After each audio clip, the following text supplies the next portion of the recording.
We now welcome the next keynote as he talks to us about going from Amazon to Apple and the great journey of his content crusade.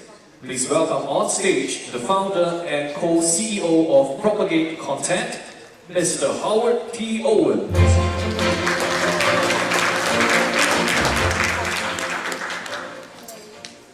Hey everyone, it's great to be here today and so fun to be in Singapore.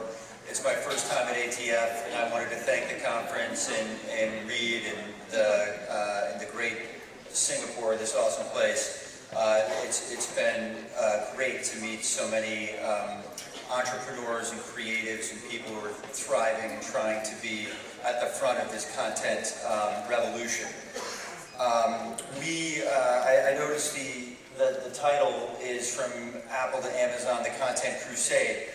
My partner and I and my company don't view it as a crusade at all. You know, we view it as fun to be able to tell stories and to be able to come and connect with cultures and to make shows that we hope reflect what's happening in life. Propagate, my partner Ben and I founded Propagate a little over 3 years ago, and we've had a lot of success and a lot of fun telling stories for every platform. We've made shows for Apple and Amazon and YouTube and Netflix, and of course in America we still make shows for CBS and CW and History and Lifetime and network and cable and everyone. We started the company, Ben and I have, Ben was the chairman of NBC, I ran National Geographic channels. Prior to that, we started a company called Reveille, and Reveille was founded really on an international belief. And back then, we brought over The Office and Ugly Betty, and we created the Tudors, and we believed in the global content marketplace, and we believed in the shape of the way things could become. That has proven to be right and bigger than ever. I want to just make sure,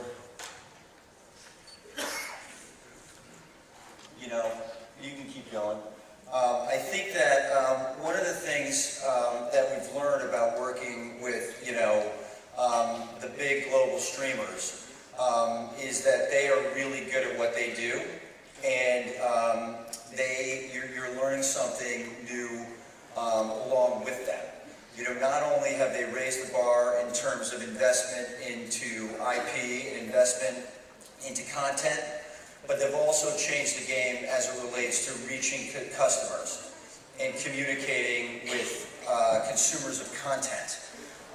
It's a great honor, but also a great challenge to connect with those consumers in different markets and to tell stories not just for your local native home, but to tell stories for the world. Some of what we've recently done is, in creating the company, we tell not only scripted stories, we're making Charm for the CW, we're making Blood and Treasure for CBS, and we have many scripted shows in development for global platforms and domestic platforms. We're also leading into documentary storytelling. We have a great history in reality, but it seems like, at least in America, the global streamers are really looking for high-end doc. I think Making of a Murderer on Netflix kind of augured in that crime, blue-chip storytelling, multi-part. Obviously, HBO followed with The Jinx, and there has been a slew of additional storytelling that is documentary-driven, auteur-driven, and the streamers seem to really want those shows. So obviously they seem to be resonating with audiences. We also at Propagate believe in the idea of talent. Recently we made an acquisition of a company called Lectus, and with that acquisition came two companies, or a participation in two companies. Two big management companies that have been very successful in America. One of those is Artists First. Artists First represents the likes of Jordan Peele and John Travolta and many other talent creators actors, writers, directors, comedians, Tiffany Haddish, you name it. Another of the companies is Authentic Entertainment. They have a great bench and also represent blue chip actors, writers, and creators. One of the reasons why we invested in these companies and believe in them so much is if you look at what's happening in Hollywood with the streamers, there are major investments in talent. There are major investments, obviously, whether it's Shonda Rhimes at Netflix, Kenya Barris at Netflix, Jordan Peele in a major first look at Amazon. Really, as it means, it used to be IP that people were investing in when there was more of a bifurcated or divided global market, where you were taking Ugly Betty, originating it in Colombia, making it America, and then making it all over the world.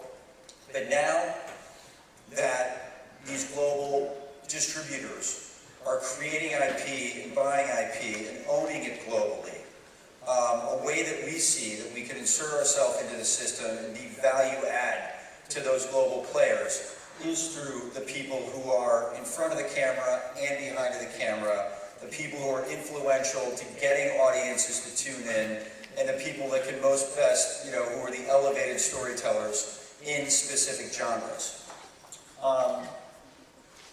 My partner, Cyrus Farouk, who runs global distribution and production, is going to come. We're going to do a quick Q&A.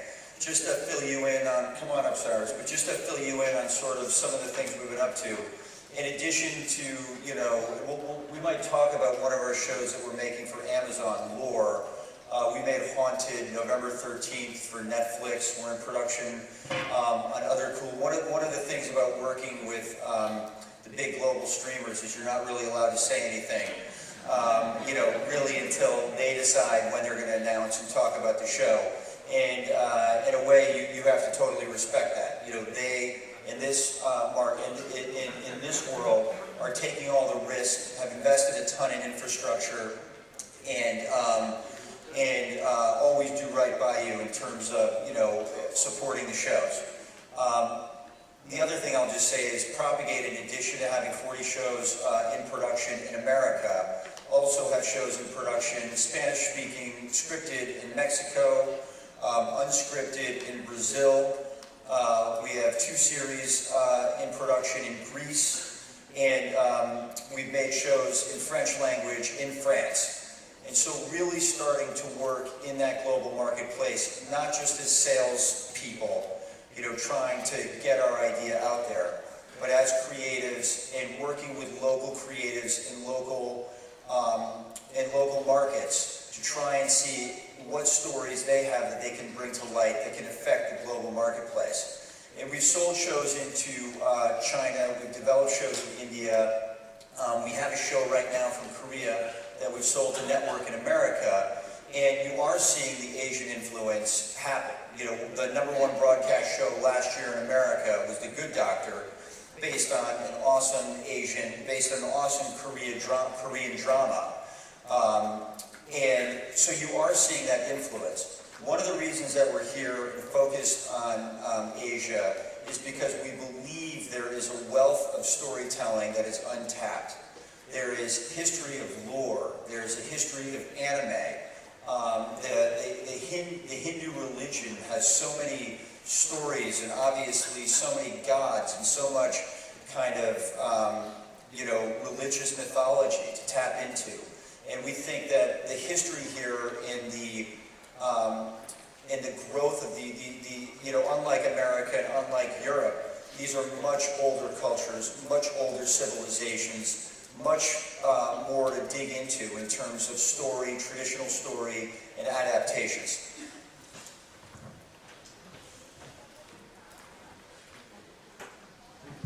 Cyrus runs our production and distribution globally.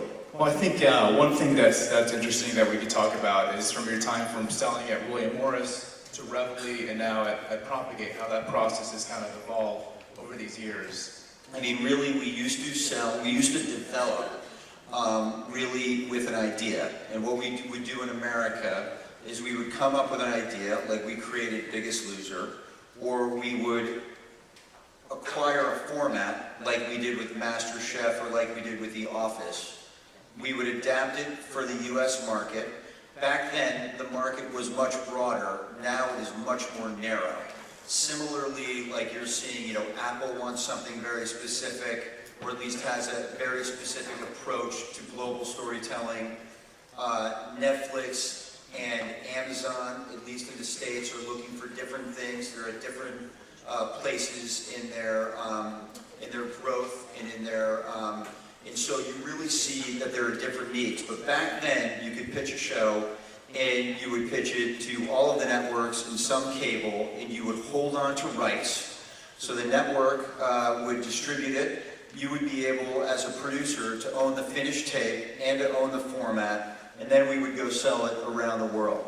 Now what we're doing is looking for stories, like Haunted, which we're doing for Netflix, which just had its successful first season.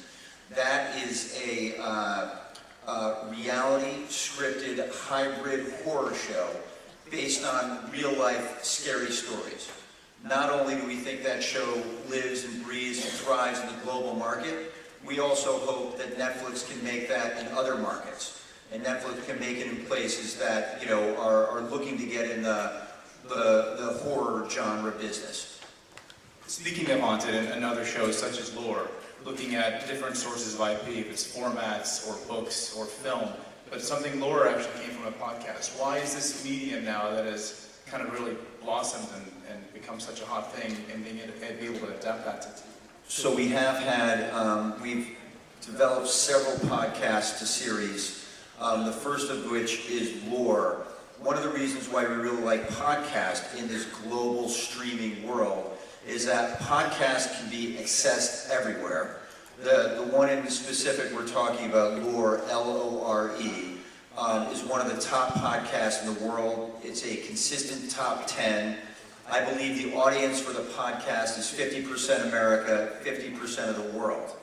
The other thing you'll find with podcasts is they're truly connective. The audiences are loyal, and at least at Amazon, where we're doing Lore, there's a ton of people who listen to the podcast who actually go and watch and stream the shows.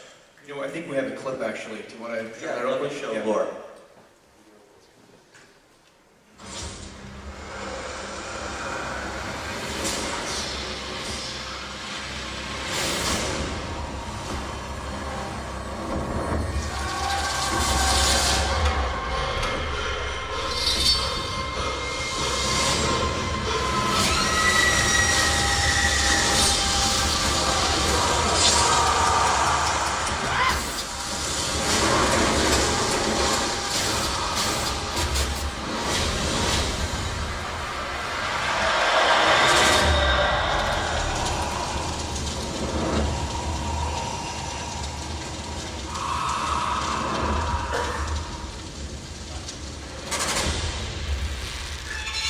Now, Lore is unique because it's horror in genre and looks and feels scripted, but it's really not.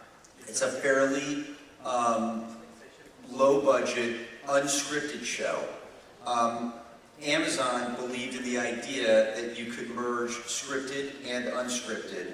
It allowed us to really play with genre. And I think that we believe the future is bright for taking unscripted documentary storytelling, merging it with scripted assets, and creating different kinds of stories with ambitious narratives and point of view.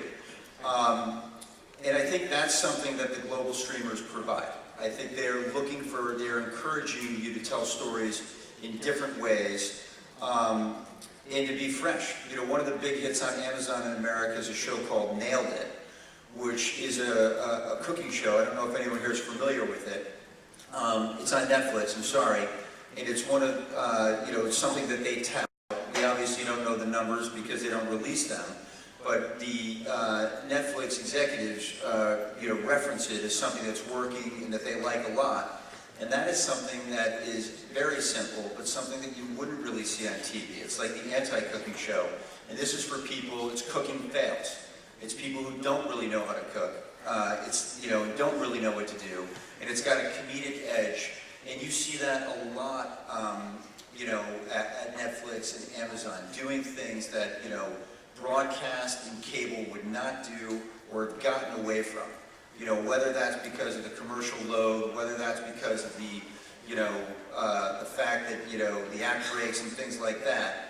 But one of the things is that though the streamers allow you to dig into story, allow you to not be obsessed with pace, allow you to not have to rush through plot lines. And it's a real benefit to the storytellers, and I think it's one thing why Ben and I and the storytellers we work for, they are our first port of call. Those are the places we're going to sell first, and we're selling there and we're not owning it. But the creative experience is one that's been, awesome. Their notes processes are phenomenal. They're really don't interfere unless they have to. And they really allow you to deliver a first cut when the first cut is ready. And that creative support creates a totally different ambience from a producer, from a writer's room, from the edit room, and places like that. And that kind of producerial empowerment is something that has definitely elevated storytelling. We all know being here that Asia is obviously a dynamic market, from India to Indonesia to all these different markets, but for the most part it's always been an import market. What can you share as this market looks to share these wonderful stories with the rest of the world and being able to become an export market more than an import market for the future? Yes, well, it's to be determined what we can share. We think we can share expertise, and we think we can share our experiences working with these platforms at a senior level. I can tell you one thing, that we believe in specific genres, and we believe in certain genres being underserved in certain markets. And so one thing that we're heavily believe in is the horror market in India and the potential horror market in Asia. So in that regard, what we're doing is we have teamed up with some, as you saw from Lore, Gail Ann Hurd, the producer, the lead producer of The Walking Dead, is a partner for us on Lore. We are working with some of the most, I think, the best horror writers and directors in the world, and looking for native Indian stories and native Indian storytellers that want to work with some of the best and brightest from America. So we're looking to take those stories that are born of India, that are born of India lore, or born, the things that make Indians scared, and the things that make people, close their doors at night and freak out, from, whether it's old campfire stories to religious stories, you name it. And we want to bring that premium edge and premium quality. You've seen Sacred Games at Netflix, and the rumors of the budget on that are real. That's a real investment in content from Netflix into India. Similarly, Amazon has had success with Inside Edge. Just look at the first 2 minutes of Inside Edge, and it looks like a Hollywood movie. That being said, I think there are opportunities to continue to hone and improve global storytelling, and so that's something we think we can provide. And then the other thing is just storytelling that reflects what's happening in culture. I think that in different countries and different places, it always hasn't been encouraged to tell stories that are on the mind of what's happening now, and I think that's kind of changed, and that's exciting.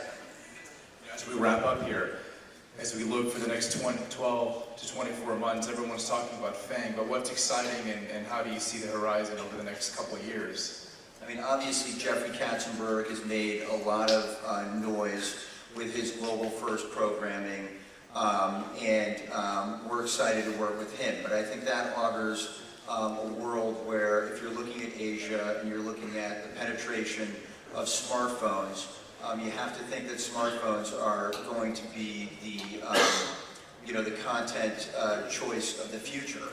And so when you're looking at producing on that different, with that different distribution model, it really opens up to the length of storytelling, to the type of storytelling, and interestingly enough, to the type of business models. In the case of Katzenberg's mobile first philosophy. There, he's looking at creating premium content, approximately 10 minutes per episode in length, for a total running time of 200 to 300 minutes. He's not owning that. He's fully funding it. Us as the producers own it. He's only licensing it in mobile first. It's a fairly short window.